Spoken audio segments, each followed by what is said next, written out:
मातृभूमि न्यूज, मातृभूमि की आवाज, मातृभूमि के लिए।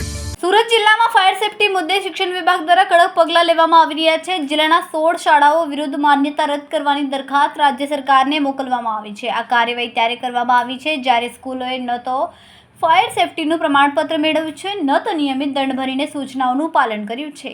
શિક્ષણ વિભાગના અધિકારીઓએ કહ્યું કે સુરત જિલ્લામાં કુલ 380 ખાનગી અને અનુદાનિત શાળાઓ ચાલે છે। આમાંથી 44 શાળાઓ પાસે ફાયર સેફટી એનઓસી ઉપલબ્ધ ન હોવાના કારણે તેમની સામે દંડની નોટિસ ફટકારવામાં આવી હતી।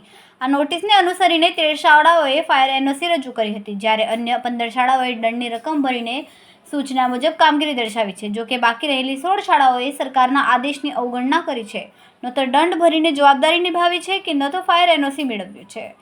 ખૂબ જ ટૂંકા સમયમાં માતૃભૂમિ ન્યૂઝ ઓટીટી પ્લેટફોર્મ અને મેગા સિટીમાં કેબલ નેટવર્ક સાથે જોડાઈ જશે, તો જોતા રહો માતૃભૂમિ ન્યૂઝ।